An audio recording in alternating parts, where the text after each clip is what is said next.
Still tonight, as we speak, Democrats are willing to shut down the government to spite President Trump. Joining us now is Fox News contributor Tammy Bruce, Florida Attorney General Pam Bondi, and Florida Congressman Matt Gaetz. I really do appreciate all three of you being here. Now, I'm going to go first to the Attorney General. You've unfortunately been through these types of events, too. Florida's a big state like California. A blue alert has been issued. What are the men and women thinking about and going through right now as they're trying to find this killer? Well, it's horrible, and sadly we've dealt with this so many times. And you know, if Nancy Pelosi wants to put a price tag on $5 billion on a wall, well, that to protect children, she's saying. What about that police officer's child? That's priceless. You can't put a price tag on that, Jason. We know that. We know that we have to build this wall.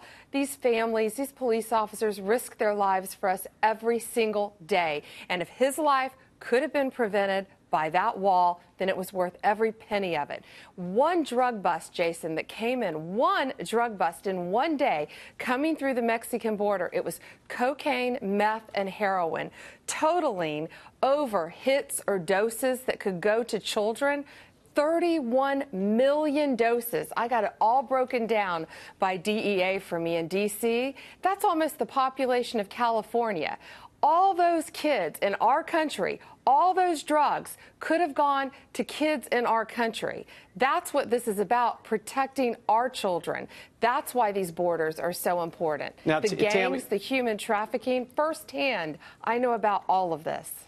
And Tammy, this is broader than just the wall. I know the discussion is about the wall, and the wall is important to put up an impediment, something in between those that want to come north. And it is bigger and broader than just the human trafficking and bringing kids across the border with drugs and guns and all the other things that come along with that. And we don't know how this person that has been identified as by the police, we don't know how this person got here. Could have come on a visa and been a visa overstay.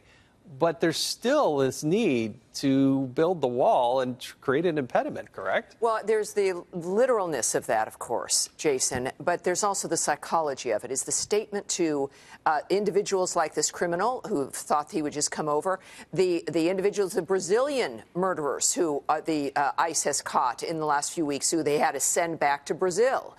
So there's this message that this is the place to escape to if someone else is looking for you, or that, in fact, if America doesn't care about its border security and doesn't care about crime and what's happening inside the country, why should you? But I just have to say this is eerily similar and horrific as well as what reminded people during the campaign with President Trump, the Kate Steinle killing, of course, on the pier in San Francisco. Up until that point, that it was all this kind of discussion about the new technical, the technicalities of immigration and what we were going to have in borders and the impediments and all of that. We've moved into that kind of conversation again, where it's about these elements and where it's about the Democrats getting their votes, and if they're going to win in 2020. Suddenly, we realize that it's the American people who matter here, that the politicians are using us as effectively, or seeing us as collateral damage in this process as they fight to get what they want in Washington. This is an argument and a fight about us, about our families, about that little baby now who will never know his father, and all of the people in America who've lost a loved one, either through the drugs or through murder or through killing. This is what we've got to remember. The politicians want you to think it's about them. It is about us, and this is what the president's committed to. It's our lives and our future. Now Congressman, I had the pleasure and honor of serving with you in the 115th Congress, but the Democrats say they're for border security. I, for the life of me, can't figure out what they think is border security when they want to promote sanctuary cities and abolish ICE, and they aren't supporting of the wall. They call the wall immoral. I don't know what they think border security actually is. But there's a lot of other things. They suddenly want to have a hearing, and I actually think there should be an Inspector General report of the child that was in, now two children that were in the custody of Customs and Border Patrol. I do think there should be an investigation of that. But what about these killings? Do you think they're going to do some investigations of those?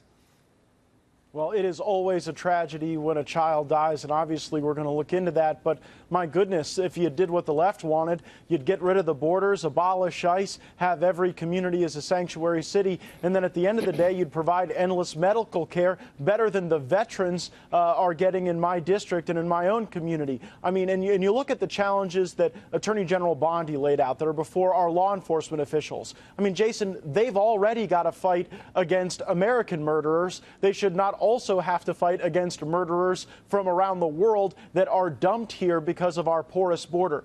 And when you think about all the different justifications for the wall, rising wages for the American worker, safer streets so that you don't have the drugs, I think what motivates our president the most is the safety and security of the American people. Remember, Jason, he's met with the families of individuals who've lost loved ones at the hands of criminal illegal aliens who were violent. And I think it's that resolve that he has, that commitment to the families who've lost loved ones that really motivates the president to be so resolute during this period of time. And I'm confident that our president's going to get a good deal here because we simply cannot put illegal aliens over the interests of American people. I mean, it sounds so obvious to say, but you look at who everyone's fighting for. The president is fighting for safer streets, better jobs, and higher wages. And apparently the Democrats are fighting for a porous border that becomes easier for criminal illegal aliens. Really a shame. Well, that's what's amazing. Democrats have walked away from the table. They're more interested in making sure that Nancy Pelosi gets the gavel and becomes the speaker. And they can't define when they say they wanted border security. And when it wasn't Donald Trump, they went ahead and voted to authorize the wall, but now they won't want to fund it. And so the discussion continues. I wish I had more time for all three of you, but we don't on this night. There's a lot of news happening. So Tammy, General Bondi, and Congressman Gaetz, we thank you. Thank you for your service to this country and joining us here tonight.